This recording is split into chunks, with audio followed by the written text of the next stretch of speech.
Mixed by अखन अहाँ सब सुन रहल छी बिट्टू मलंगिया एंटरटेनमेंट के डीजे अरमान।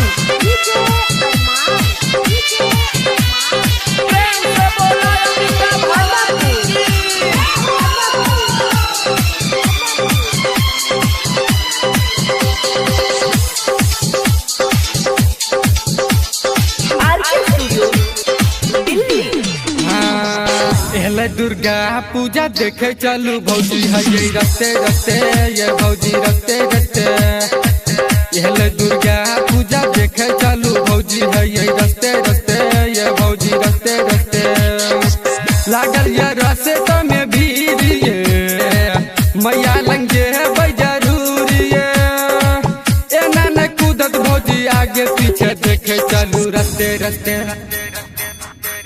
हाँ दुर्गा पूजा ये देखे चलू भौजी है ये रस्ते रस्ते दुर्गा पूजा ये देखे चलू भौजी है ये रस्ते रस्ते। DJ Arman DJ Bittu Malangiya Madhubani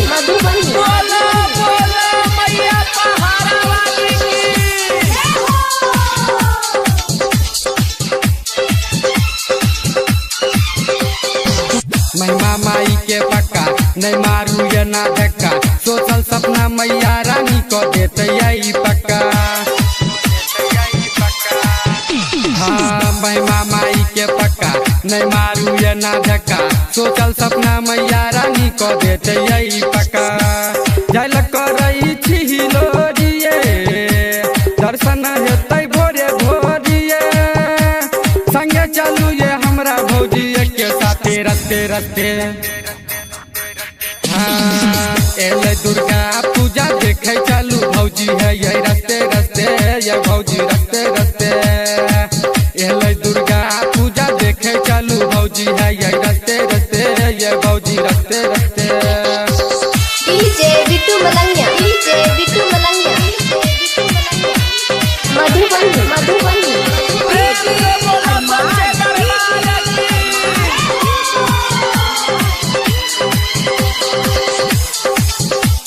presented by Bittu Malangiya entertainment.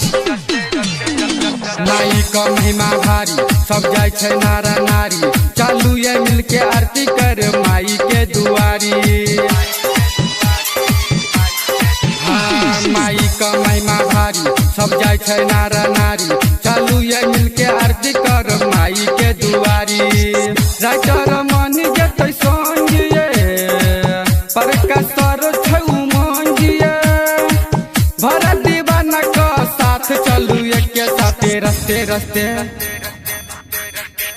हाँ दुर्गा पूजा ये देखे चलू भौजी है ये रस्ते रस्ते ये भौजी रस्ते रस्ते दुर्गा पूजा ये देखे चलू भौजी है ये रस्ते रस्ते। presented by Bittu Malangiya entertainment.